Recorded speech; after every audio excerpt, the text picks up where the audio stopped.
Muy buenos días a todas y a todos. Soy Pablo Mendoza y en nombre de la Sociedad Chilena de Ingeniería Hidráulica y la División de Recursos Hídricos y Medio Ambiente del Departamento de Ingeniería Civil de la Universidad de Chile, quiero darles la más cordial bienvenida a la última jornada del 25º Congreso Chileno de Ingeniería Hidráulica, medio siglo enseñando que sin agua no hay futuro. El día de hoy tendremos una agenda intensa con interesantes sesiones que estarán enfocadas en diversos temas relacionados con, por ejemplo, modelación hidrológica y aplicaciones, impactos del cambio climático en disponibilidad hídrica, eventos hidrometeorológicos extremos, hidrogeología y calidad de aguas, y finalmente modelación numérica y software. Al final de esta jornada tendremos la ceremonia de clausura con la asamblea de la SOCHI. Y bueno, para comenzar, esta mañana tengo el honor de presentar la tercera charla magistral de nuestro congreso, a cargo del doctor Billy Krach Gajardo. Billy es ingeniero civil químico y magíster en ciencias de la ingeniería, mención metalurgia extractiva de la Universidad de Chile. Además, Billy obtuvo un doctorado en ingeniería en minas y materiales de McGill University, Canadá. En la actualidad, Billy es académico y director del Departamento de Ingeniería de Minas e investigador del Centro de Tecnología Avanzada para la Minería, AMTC. Sus áreas de investigación son el procesamiento de minerales y la geometalurgia, con énfasis en flotación de minerales y modelamiento de procesos. Esta mañana, el doctor Billy Krach nos hablará de minería y cambio climático. Billy, muchas gracias por aceptar nuestra invitación. Gracias, Pablo. Antes de partir con la presentación, quisiera agradecer la invitación a la organización de este congreso eh, y advertirles que yo no les vengo a hablar de hidráulica, vengo a hablar de un tema que es un poquito distinto, que es cambio climático y en particular el impacto del cambio climático en minería, pero me preocupé de poner algunos temas, para hacer énfasis a algunos temas que espero que sean de interés para el público que asista a este congreso. Voy a empezar a compartir mi pantalla. Eh,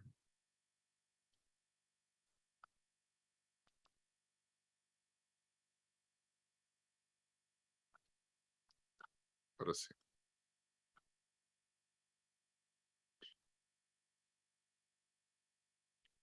Ahí se ve, ¿cierto? Sí, sí se ve. Ya. Bueno, nos faltó mencionar que participo también en el Centro de Energía Solar, donde estamos abordando algunos de estos temas de los desafíos del cambio climático sobre la minería. Me voy a referir después brevemente a algunos de ellos. La agenda para esta presentación es la que estoy mostrando ahora. Vamos a partir con una breve reseña de la crisis climática. Luego vamos a hacer rápidamente el vínculo entre la transición energética que se requiere para hacer frente a la crisis climática, el aumento en la demanda de minerales y el vínculo que hay entre la transición energética y la actividad minera. Y después vamos a separar el resto de la presentación en dos partes, una asociada a los desafíos de mitigación, y ahí nos vamos a concentrar en las emisiones de minería y las alternativas en mitigación, es decir, asociadas a la reducción de emisiones. Y finalmente vamos a visitar el tema de adaptación, donde aparecen los riesgos del cambio climático y desafíos de adaptación. ¿Ya? Bueno, esto es bien conocido ya. Nosotros estamos viviendo una crisis climática y ahí hay distintas versiones. Alguna gente habla del cambio climático, otros de emergencia climática, otros de crisis climática. A mí me gusta el concepto de crisis porque le imprime un sentido de urgencia a realizar acciones para revertir esta crisis. ¿Ya? Vemos que post-revolución industrial y debido a la quema de combustibles fósiles, hay un aumento pronunciado de las emisiones de CO2 y eso nos ha traído como consecuencia un aumento de las temperaturas del planeta y eso cambia drásticamente el clima. Entonces, y ese aumento es de origen antrópico, es decir, nosotros somos responsables de este aumento pronunciado, y afortunadamente al día de hoy ya hay conciencia de que tenemos que tomar algunas medidas para revertirlo, porque si no, el planeta se va a hacer cada vez más inhóspito para el desarrollo de la vida humana. ¿Ya? Ahora, como país, nosotros somos un país pequeño, tenemos una participación que es de 0,25, 0,26% del total de las emisiones globales, esa es la estimación. Pero aún así, tenemos un aumento progresivo de las emisiones a nivel local, producto de la actividad industrial y del propio desarrollo, del desarrollo de la vida humana en Chile. O sea, en general, los países, en la medida que avanzan en desarrollo, empiezan a emitir cada vez más. Ahora, uno podría decir, mira, con 0,25% de las emisiones globales, mejor ni me preocupo. Pero en realidad todos los países están asumiendo compromisos de reducción de emisiones, y si nosotros miramos el caso específico de la minería en Chile, y en particular, y después puedo hacer el vínculo más adelante, en particular de la producción de cobre, producimos casi el 30% del cobre que se produce a nivel internacional. Por lo tanto, si hiciéramos el análisis solo sectorial, productores de cobre, tenemos una responsabilidad importante en términos de reducción de emisiones, y eso porque el cobre que se produce en Chile en algún momento se va a empezar a utilizar también para la transición energética, eso, y lo voy a explicar en un rato más. Ahora, impactos del cambio climático, yo creo que todos ya estamos acostumbrados a ver cada vez más en las noticias desastres climáticos. O sea, empiezan a ocurrir eventos extremos a una tasa que no estábamos acostumbrados a ver. Por ejemplo, el año 2019 correspondía a uno de los 3 años más secos del último siglo. Vimos tornados, que es una cosa un poco rara en Chile. 7 tornados en la zona centro-sur. Vimos también una intensificación de las precipitaciones en los extremos del país, en la Patagonia y el altiplano, y eso tiene impacto, bueno, en vidas humanas, en infraestructura, olas de calor en la zona central. Hemos tenido periodos con muchos incendios forestales, y aquí estamos solo hablando de los eventos extremos. Aparecen también como eventos extremos las precipitaciones a alta temperatura, cuando la isoterma cero está demasiado elevada, y eso genera riesgos de remociones en masa de aluviones, que impactan a la población, pero también tienen el potencial de impactar la infraestructura productiva. ¿Ya? Además de esto, nosotros tenemos que enfrentar un riesgo que es permanente, o una amenaza permanente crónica, digamos, que es la desertificación y la sequía. ¿Ya? Y eso tiene un impacto no solo sobre la actividad humana, sino también sobre las actividades productivas, y en particular minería. Entonces, ese es el escenario, y la forma en que nosotros lo tenemos que enfrentar es implementando medidas de mitigación y adaptación. Hay una serie de medidas que se combinan un poco, mitigación y adaptación, pero uno podría hacer una distinción entre ambos conceptos, de acuerdo a lo que está descrito en la lámina. Por mitigación vamos a entender aquellas medidas que buscan atacar las causas del problema, orientadas principalmente a la reducción de emisiones de gases de efecto invernadero para limitar el aumento de temperatura. ¿Ya? En el caso de la adaptación, nosotros apuntamos a prepararnos mejor para las consecuencias inevitables que deberemos enfrentar.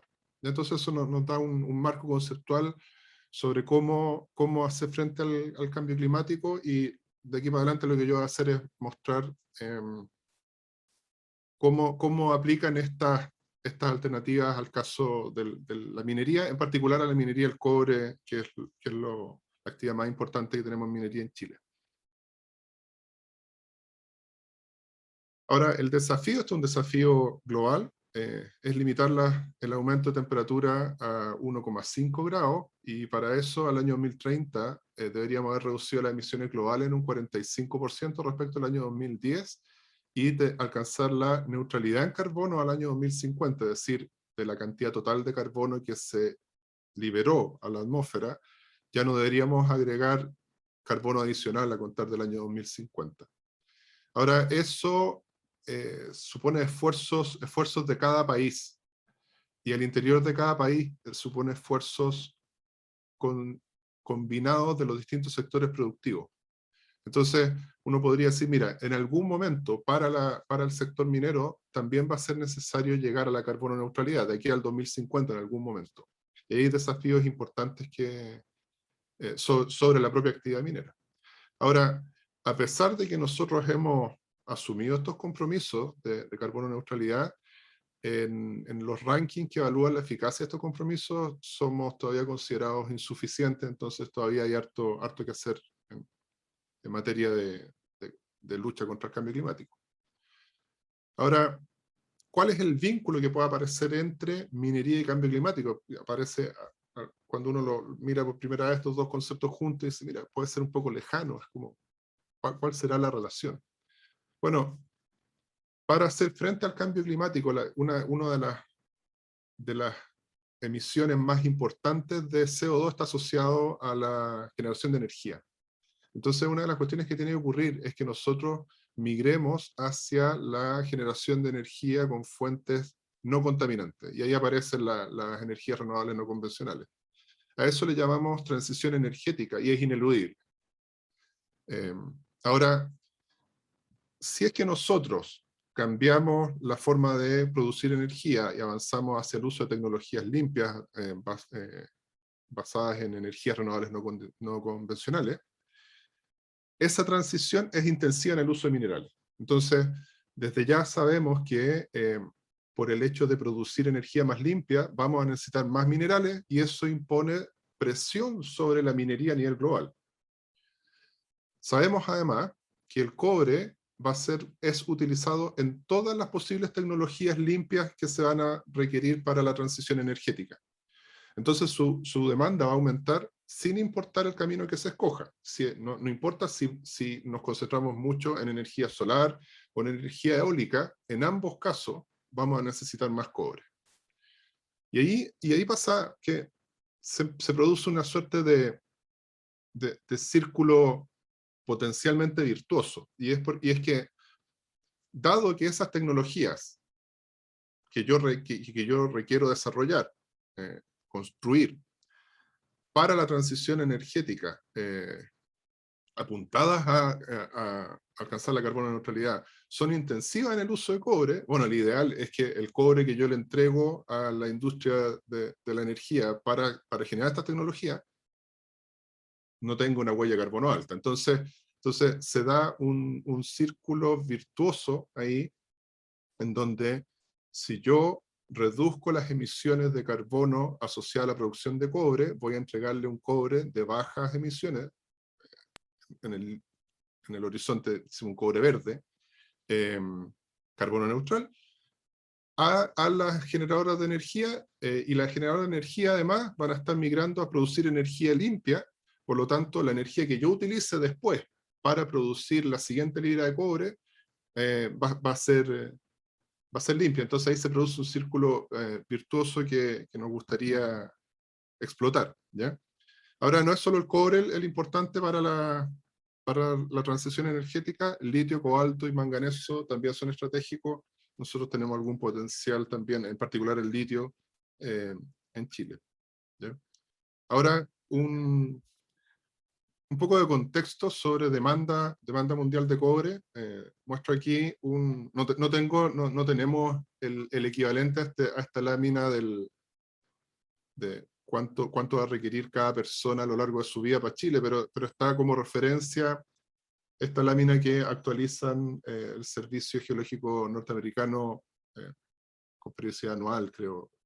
Bueno, esto dice que cada persona a lo largo de su vida, en el caso de los americanos, va a consumir 465 kilos de cobre, que es el cobre asociado a las cañerías de la casa, a los aparatos electrónicos, al uso del auto, etc. ¿Ya? Y también hay datos para otros metales y minerales, ¿ya? Ahora, eso hace que justifica la demanda actual de cobre que tenemos a nivel mundial. La producción actual es del orden de 20 millones de toneladas de cobre anual.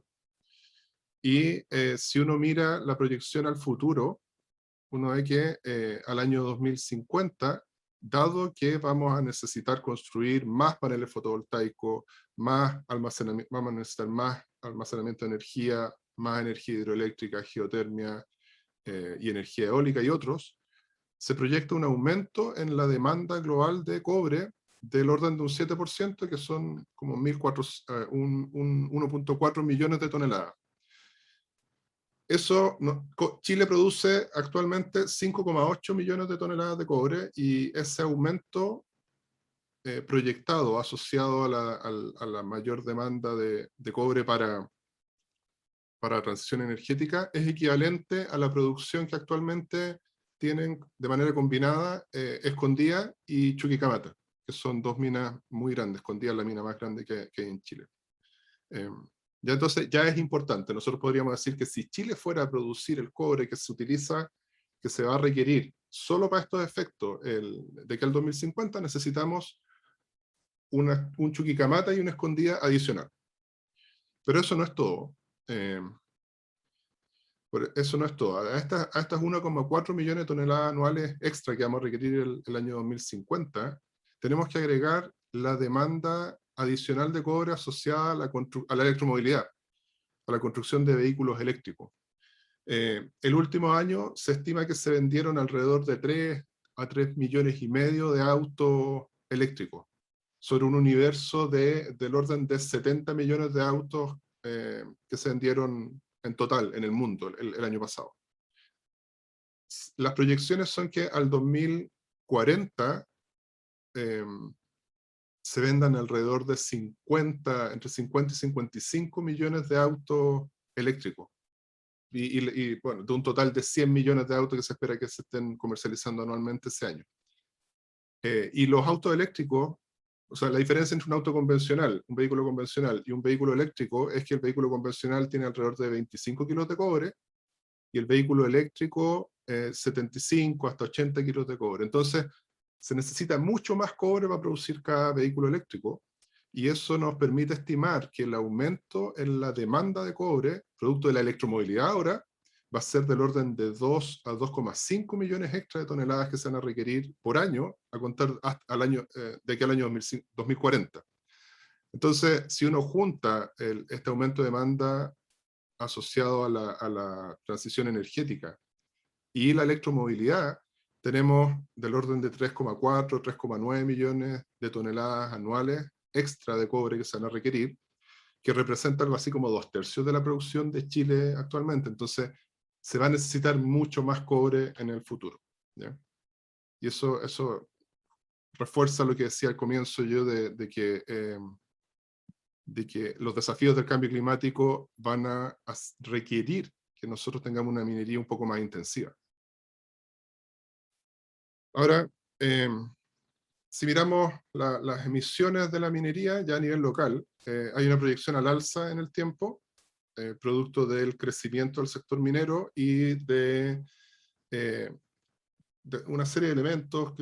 Las minas se hacen cada vez más grandes, hay que transportar material por distancias más largas. Eso tiene un mayor costo de energía, los minerales se hacen cada vez más duros porque ya se nos están acabando los minerales blandos.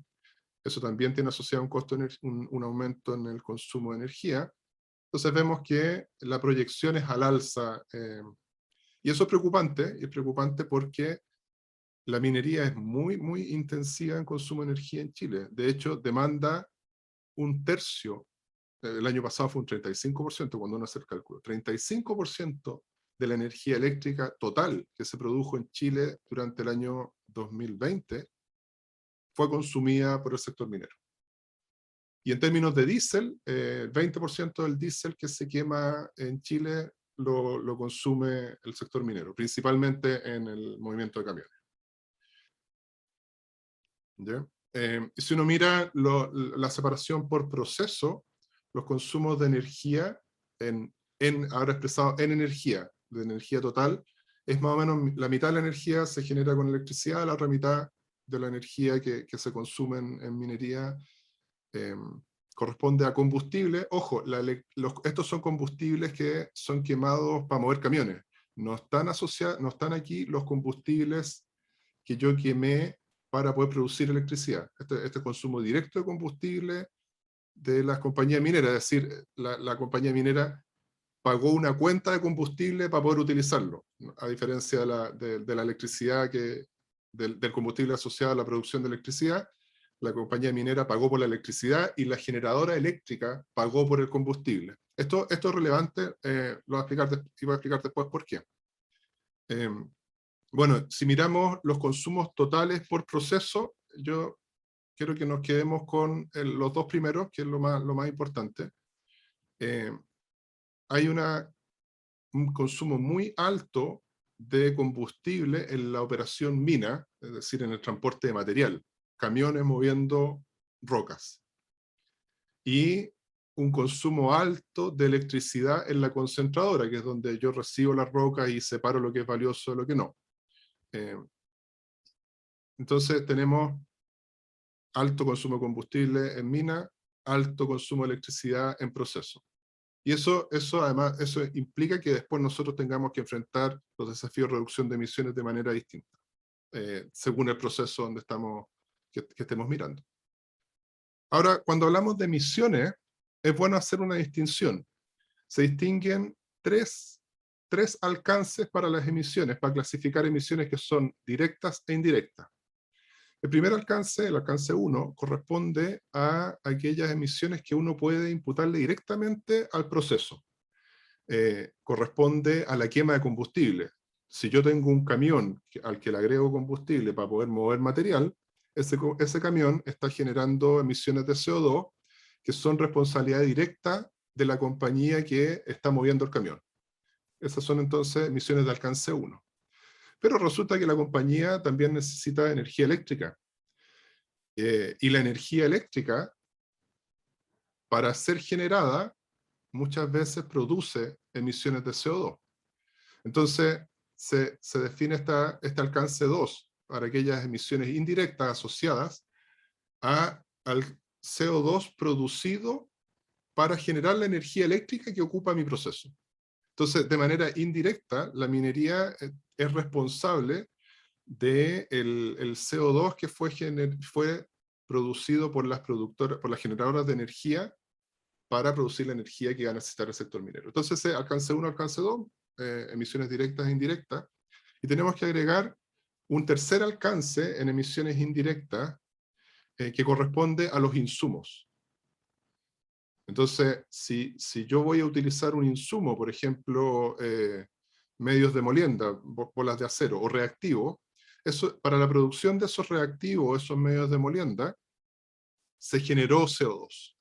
Entonces, si yo consumo esos reactivos, esos medios de molienda, esos insumos, indirectamente estoy siendo responsable de la producción, de la generación de CO2 que fue necesaria para poder generar esos insumos.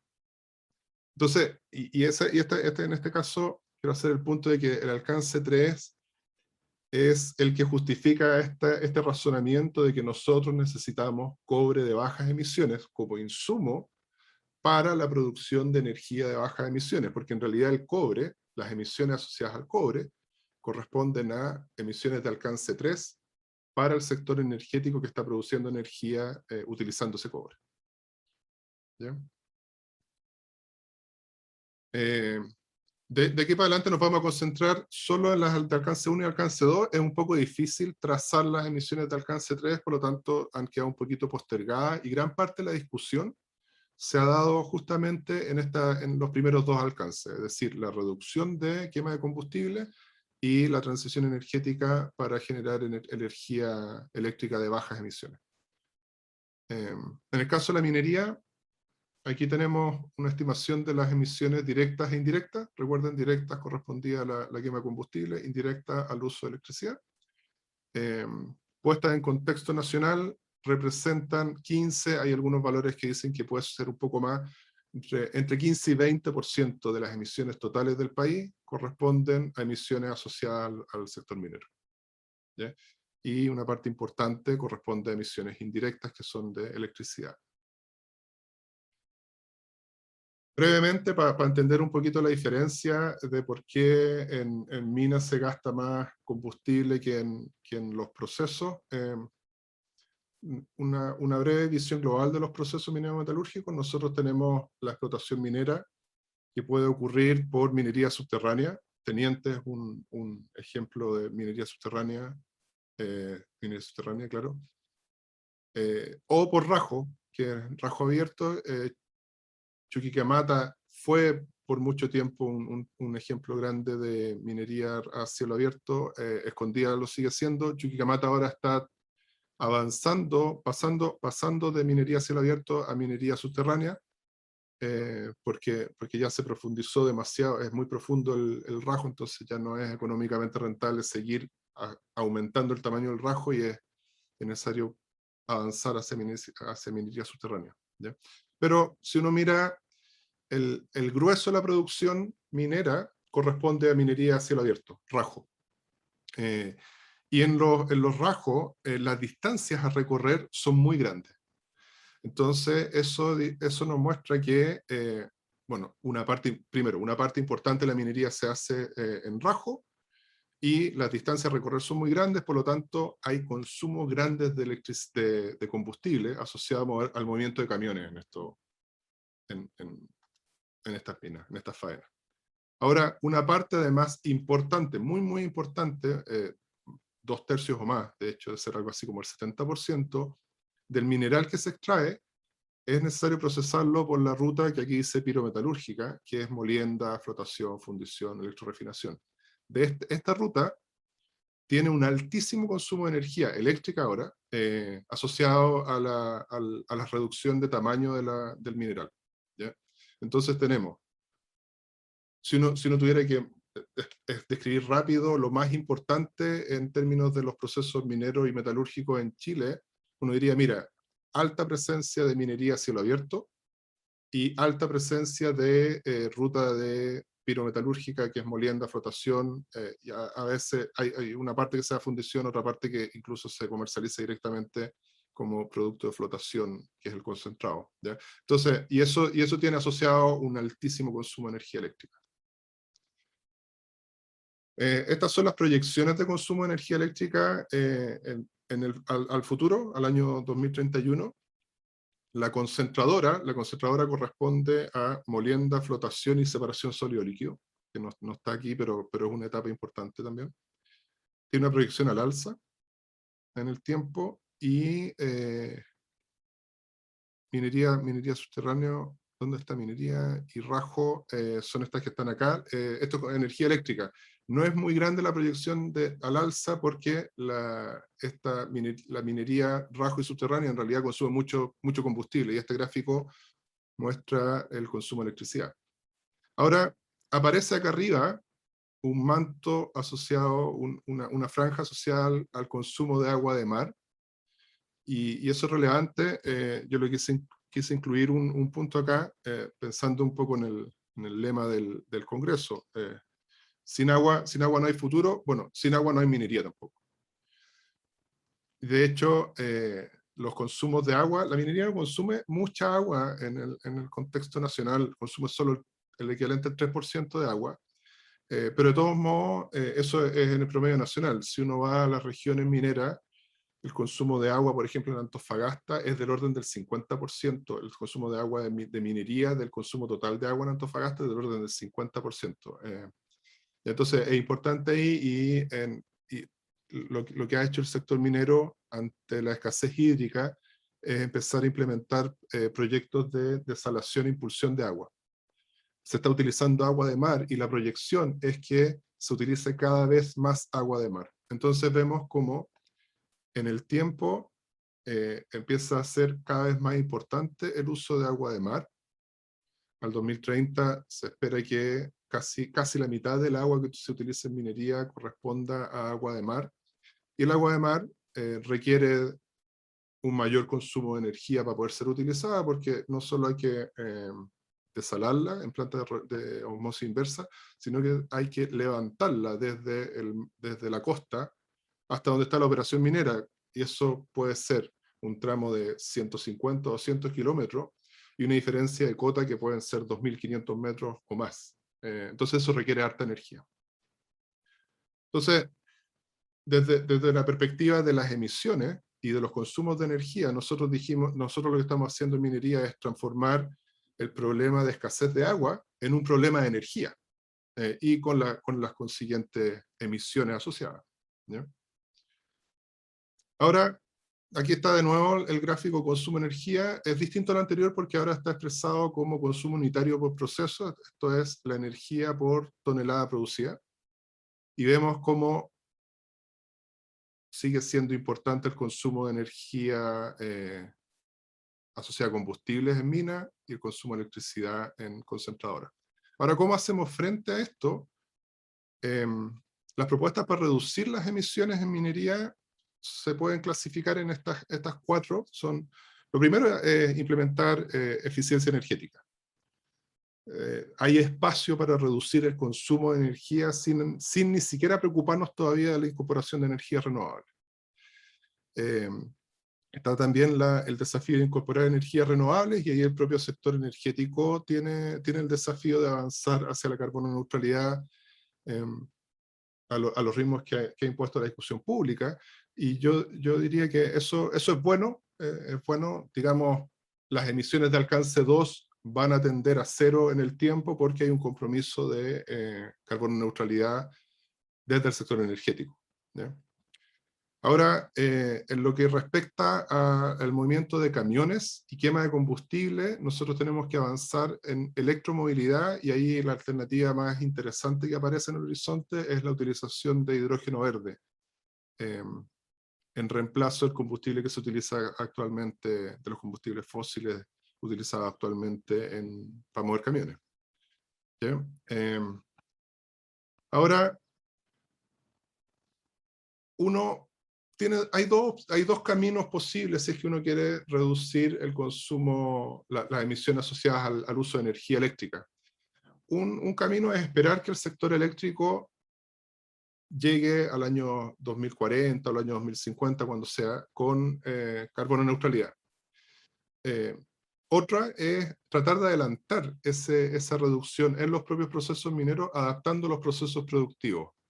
Y eso se puede hacer incorporando gestión de demanda, por ejemplo, para aumentar los consumos de energía en los momentos donde hay mayor disponibilidad de energías renovables no convencionales. Si tomamos el caso de la energía solar, hay un incentivo para que nosotros consumamos más energía durante el día que durante la noche.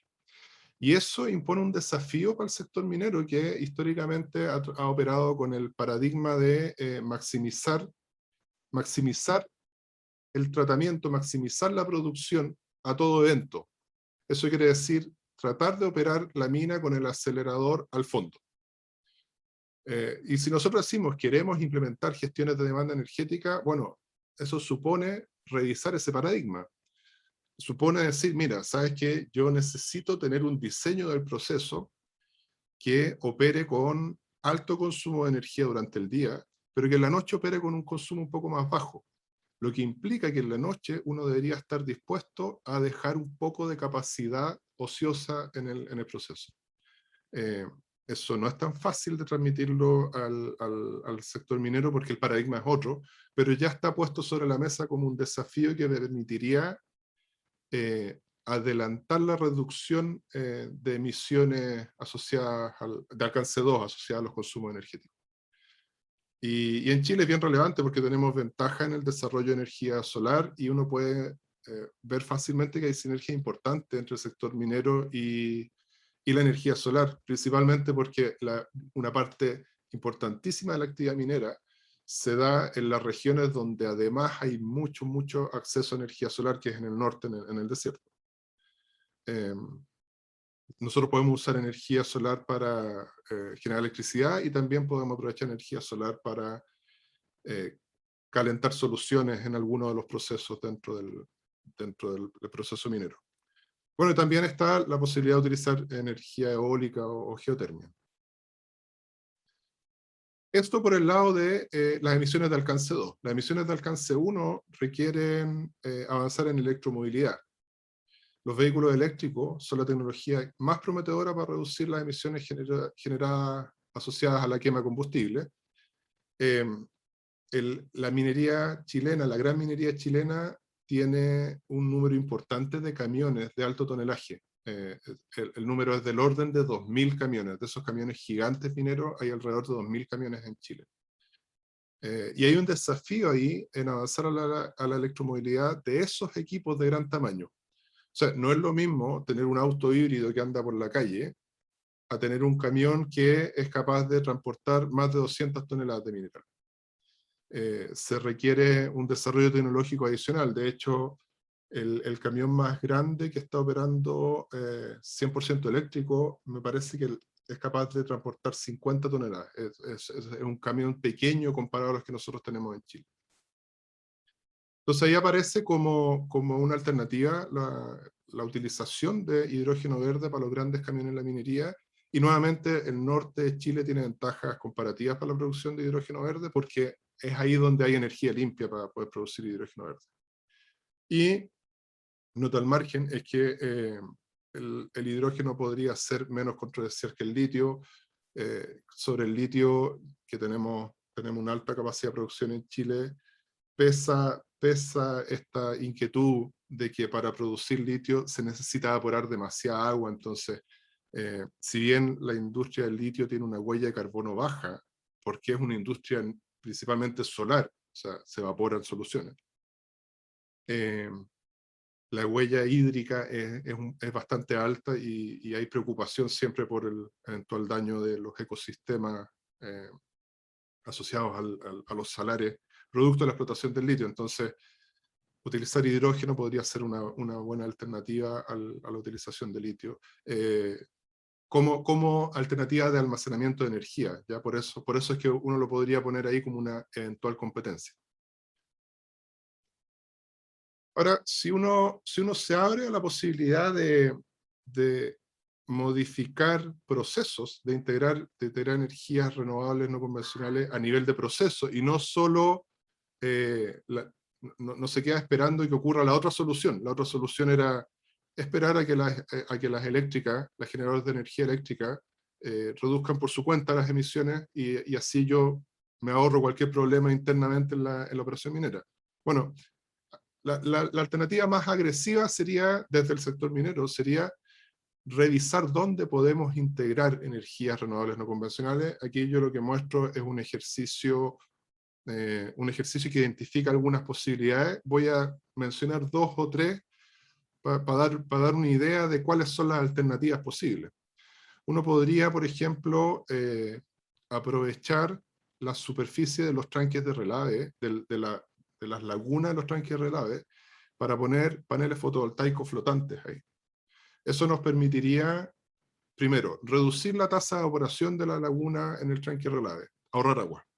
Y en segundo lugar, generar energía de baja emisión, energía eléctrica fotovoltaica. Eso es algo que se está explorando. Hay un piloto en curso en Anglo American que están viendo esto. Entonces ahí hay un ejemplo de cómo uno podría, de manera creativa, reducir las emisiones del proceso sin tener que esperar a que las generadoras de energía hagan su pega. ¿Ya? Otras alternativas posibles es gestionar la demanda de energía en la impulsión de agua y aumentar la impulsión de agua durante el día respecto de la noche. Hay desarrollos tecnológicos interesantes que se podrían hacer. Por ejemplo, la energía que se utiliza en electroobtención, energía que es corriente continua. Y actualmente lo que nosotros hacemos es pasar por corriente alterna, o sea, corriente continua, corriente alterna, corriente continua en la cadena del proceso. Entonces, si nosotros pensamos que la generación de energía eléctrica fotovoltaica ocurre en corriente continua, bueno, no habría necesidad de pasar por la transformación a corriente alterna para volver a corriente continua, si es que hubiera los transformadores adecuados. Entonces, hay ahí un desarrollo tecnológico en curso, de hecho, los colegas de la Universidad Federico Santamaría, han estado trabajando en eso, y lo menciono como una muestra de que estos desafíos imponen desafíos de desarrollo tecnológico también. ¿Ya? ¿Cuáles son las metas y desafíos en reducción de emisiones? Hay una discusión en curso. Las compañías mineras están definiendo metas de reducción de emisiones y en general uno puede decir que con los compromisos, si uno hace el cálculo, con los compromisos que están asumiendo las compañías, uno podría decir que se espera que reduzcan emisiones, la mitad de las emisiones de aquí al 2030. No es que todas las compañías estén asumiendo ese compromiso, hay compañías grandes que están asumiendo reducir un 70% de aquí al 2030, otras más pequeñas que están tomando compromisos menores, pero en promedio, a nivel nacional, uno esperaría que de aquí al 2030 se reduzcan las emisiones de alcance 1 y 2, combustible y electricidad, en un 50%.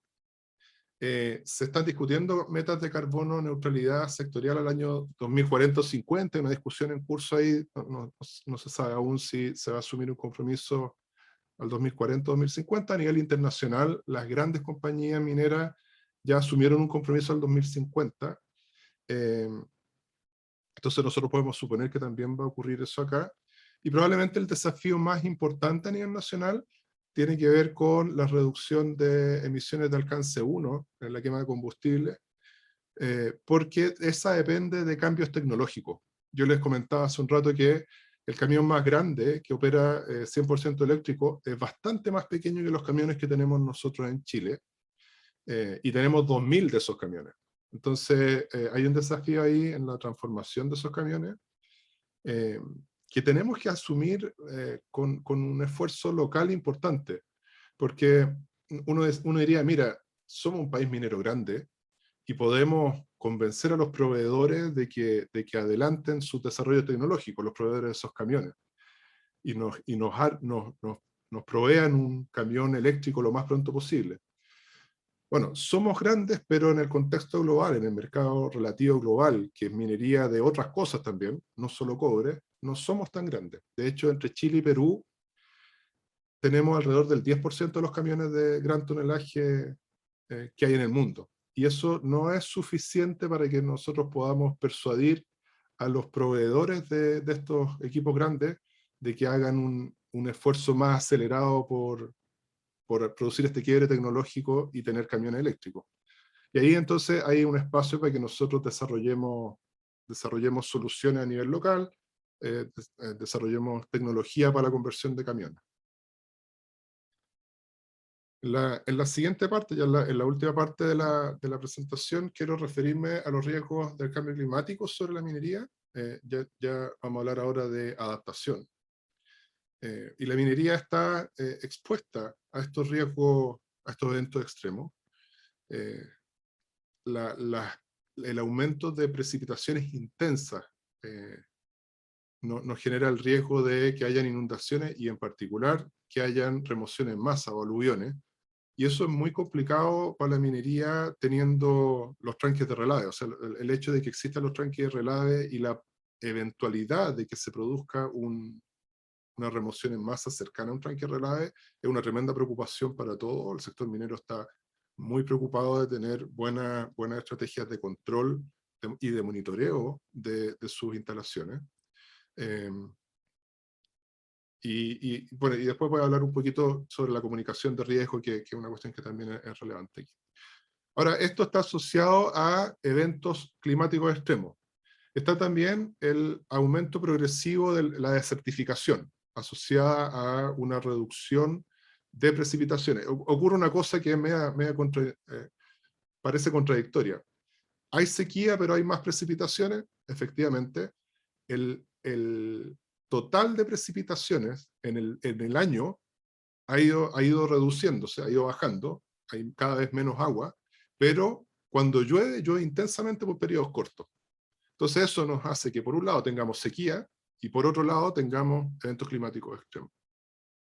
De hecho, empiezan a aparecer muchas más lluvias intensas en el norte, producto del cambio climático. Sin agua no hay minería. De hecho, el proceso de concentración, la concentradora, la ruta pirometalúrgica, requiere de alrededor de 500 litros de agua por tonelada procesada para poder operar. Esos 500 litros de agua por tonelada procesada corresponden a agua que no es posible recuperar del mismo proceso, es agua que se pierde, que se queda atrapada en el tanque relado o se evapora, y es necesario reincorporar al proceso. Entonces, nosotros sabemos que para poder agregar una tonelada más de alimentación, para poder procesar una tonelada más de mineral, necesitamos tener 500 litros más de agua disponible. Entonces, si hay sequía y nos quedamos sin agua, no podemos procesar. ¿Ya? Un par de cosas más de riesgos del cambio climático sobre la minería son el aumento del nivel del mar y en particular el aumento de las marejadas. ¿Por qué? Porque el producto, cobre o concentrado de cobre, sale en barco. Y mientras más marejada hay, es más difícil la operación del puerto. Entonces uno podría eventualmente enfrentar un periodo prolongado de algunas semanas con marejadas que hacen que los barcos no puedan llegar hasta el puerto a retirar el producto y ver copadas las capacidades de almacenamiento de producto concentrado, por ejemplo, de las operaciones mineras, y eventualmente esas marejadas podrían hacer que la operación tenga que detenerse porque no tiene dónde almacenar más producto, hasta que los barcos logren recalar en puerto y llevarse el producto que tiene mi stock atorado. Entonces, ahí también hay un posible efecto del cambio climático sobre la minería, y finalmente altas temperaturas asociadas a estas olas de calor que pueden tener impacto en la salud de las personas que trabajan en minería. Unos pocos recortes de prensa para poner esto en contexto, a propósito del agua. Los grandes grupos mineros ven o hacen proyecciones a la baja en la producción, producto de la escasez de lluvia. Esto es de este año. Antofagasta Mineral disminuyó su estimación de producción de cobre de este año desde 750.000 toneladas a 720.000 toneladas de cobre. ¿Por qué? Porque hay menos agua. Entonces, como no hay suficiente agua, no podemos producir a la tasa que queríamos. ¿Ya? El Abra, Codelco y Escondida lideran caída de producción de cobre por lluvias. ¿Por qué? Porque hay menos agua. Sequía golpea la producción de los bronces. De nuevo, misma historia. La producción de los bronces cayó en un 28% en un periodo de unos tantos meses. ¿Por qué? Porque hubo menos agua disponible. Entonces, esto es una amenaza que ya está, que hace que las compañías empiecen a mirar que tiene una menor producción, producto de la disponibilidad de agua, que tengan que enfrentar eso ya sea por la vía de proyectos de desalación e impulsión, y eso demora unos años. Es decir, si yo me quedo sin agua hoy, me doy cuenta hoy que me quedé sin agua, no voy a la esquina a comprar una planta desaladora que me la van a instalar en un mes y medio. O sea, eso es un proyecto de ingeniería de gran envergadura, con impacto territorial importante asociado a la línea de impulsión de agua, que se demora unos años en estar disponible. Entonces, hay que mirar en un horizonte de plazo, hay que adelantar estos riesgos, hay que adelantar la identificación de estos impactos. Hay preocupación también por los riesgos físicos asociados a eventos climáticos extremos, que es lo que yo decía antes de la posibilidad de que hayan remociones en masa. Riesgos operacionales por disponibilidad de insumos o transporte de productos. Si hay una lluvia intensa que corte un camino, yo no recibo insumos, no puedo mover trabajadores, y eventualmente eso va a afectar la operación. El transporte de productos está asociado a lo que escribía antes de las dificultades que podrían haber para despachar concentrado o cobre, o cátodos de cobre, si es que hay demasiadas marejadas. Y por último, algo que no aparece siempre y no es tan evidente, corresponde a riesgos de biodiversidad. Cuando uno conversa con las compañías mineras sobre estos problemas, una de las preocupaciones es que ellos asumen compromisos de cuidado, de reducción de impacto sobre el entorno. Entonces, se instalan territorialmente en un lugar donde hay algunas especies nativas, donde hay alguna fauna del lugar, y se asume un compromiso de no afectación. Pero resulta que por efectos del propio cambio climático, hay especies que son afectadas, y el problema es que la operación minera o las compañías mineras, a pesar de que son capaces de identificar que hay un efecto sobre la biodiversidad, no tienen el contrafactual. El contrafactual sería que ese efecto iba a ocurrir si es que no estaba la minera ahí. Entonces, hay mucha preocupación, y preocupación porque nuestro sistema de declaración de impacto ambiental no nos permite la construcción, no tiene considerada la construcción de escenarios futuros que permitan decir, ya sabes que yo veo que hay una especie que es mucho más vulnerable que las otras producto del cambio climático, y yo sé a priori que esa especie va a tener dificultades para subsistir en los próximos años.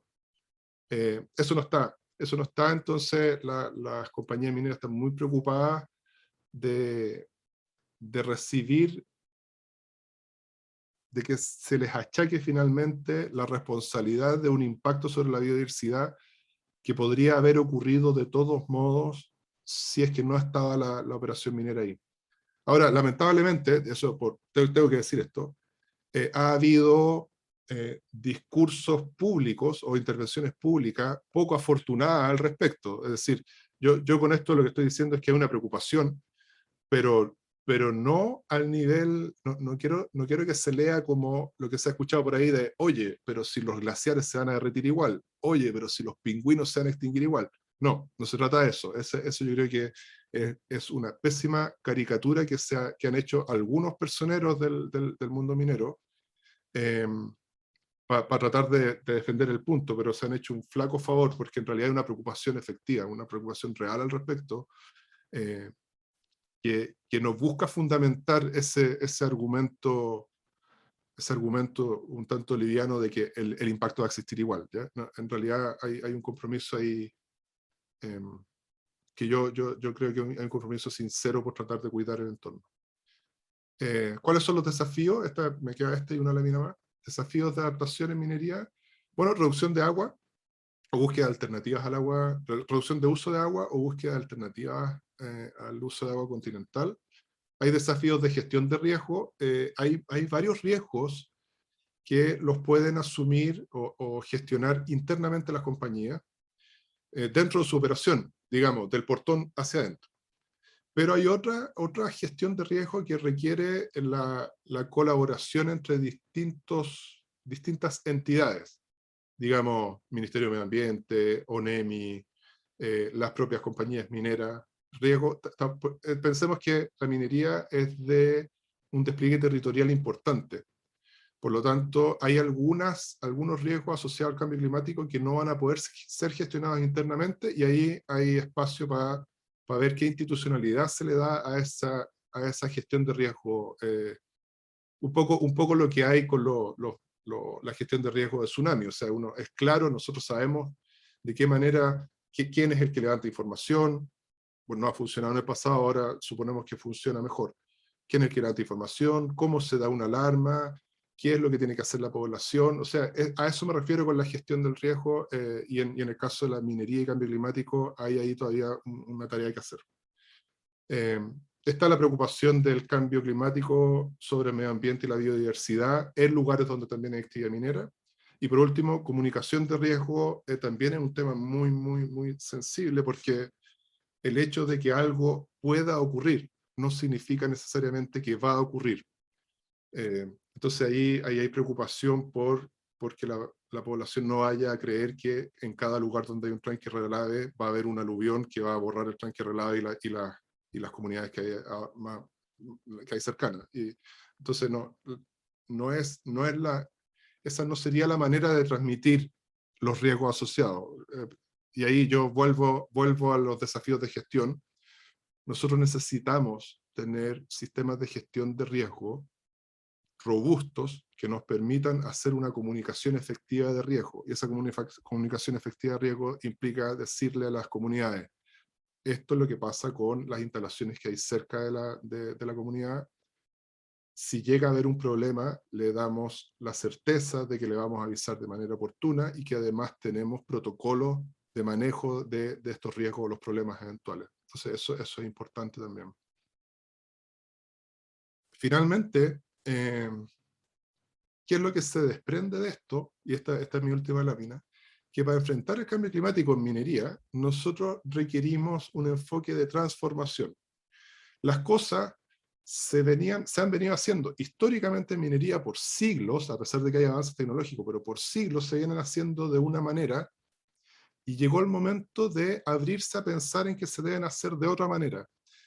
De otra manera porque queremos procesar, ocupar menos agua, porque queremos ocupar la energía de manera eficiente, porque tenemos que transformar la forma como entendemos el proceso minero, y eso nos abre un espacio interesante para revisar esos paradigmas que están enquistados ahí, porque llevan mucho, porque es culturalmente enquistado, en el sentido de que ya aprendimos a hacer minería de esta forma, y nos cuesta mucho cambiarla. Bueno, hay un llamado a la naturaleza en curso que nos está empujando a esta transformación. Entonces, así como hablamos de la transición energética o transformación energética, también es buen momento ahora para empezar a hablar de la transformación minera. Con eso completo yo mi presentación. Ahora voy a dejar de compartir porque entiendo que hay un espacio para establecer algún diálogo o preguntas. Espero que haya sido entretenido. Muchas gracias, Billy, por aceptar nuestra invitación y dar esta charla. La verdad es que ha sido súper interesante, por lo menos yo he aprendido mucho sobre la conexión que existe entre energía, agua, procesos mineros y finalmente clima, ¿ya? Como andamos súper corto de tiempo, vamos a tomar una o dos preguntas de la audiencia. Alonso Carrasco dice, muy buena presentación. ¿Qué porcentaje de la energía usada por el uso de agua de mar corresponde al proceso de desalación y cuánto al bombeo hacia la faena? Oye, me quedó poco tiempo y justo esa no tengo el número específico, lo puedo buscar, pero no lo tengo a la mano. No Ya, lo tengo a vamos la mano, pero lo a puedo la otra buscar. vez. No, pero lo doy. Lo que pasa es que gran parte, esto es relevante, gran parte de los datos están en la página de Cochilco, de la Comisión Chilena del Cobre, tiene las proyecciones de energía, de uso de energía por proceso. Entonces de ahí pueden salir. Yo en un rato más lo puedo mandar, lo puedo encontrar rápido. Ya, gracias, Billy. Lo podemos postear por el chat. Sí, sí. ¿Ya? Súper. Y vamos a la segunda y última pregunta, que es de Pamela Muñoz, que dice, actualmente está en tramitación el proyecto de ley de desalinización que está analizando que las aguas desalinizadas podrían pasar a ser bien nacional de uso público. A ello se suma la reforma del Código de Aguas, ley de glaciares, falta de fiscalización del Estado por recursos limitados, etc. En este contexto de gobernanza del agua, ¿cómo podría verse afectada la inversión y continuidad operacional de la minería en Chile? Mira, esa pregunta es súper relevante. Nosotros la estamos abordando en el contexto de los desafíos de adaptación. Porque uno puede hacerse la siguiente imagen. Tú tienes una faena minera en el norte, con escasez de agua, que tenía derechos de agua superficial, por ejemplo, y que resuelve su problema de escasez de agua mediante la instalación de una desaladora y un sistema de impulsión. Ahora, si uno hace el ejercicio de pensar que la faena minera sigue teniendo agua porque aseguró suministro de agua con este proyecto, y las comunidades aledañas se quedaron sin agua porque la sequía las dejó sin agua, pero ven pasar una tubería de agua desalada, que podría ser agua para consumo humano también, y que alimenta la faena minera, claramente ahí se va a producir una tensión.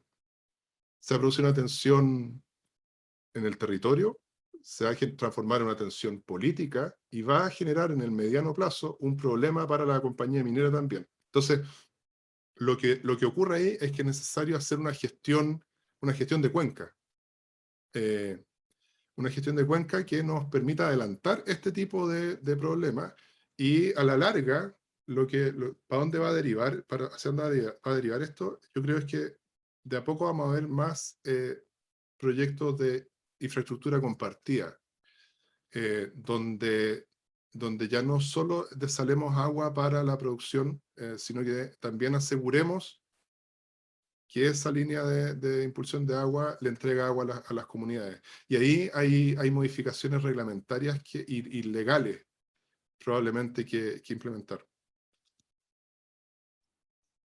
Muchísimas gracias, Billy, por esa respuesta, y en virtud del tiempo y de la agenda que tenemos totalmente completa hoy día de hoy, te quiero agradecer nuevamente por haber aceptado nuestra invitación y por haber compartido tu experiencia con nosotros. Así que muchas gracias, Billy. Muchas gracias. Gracias por la invitación. Ok, de nada. Y le recuerdo a nuestra audiencia que la próxima sesión parte a las 10 horas con 10 minutos y estará dedicada a la modelación hidrológica y aplicaciones. Así que vamos a hacer una breve pausa y nos reencontramos en unos minutos.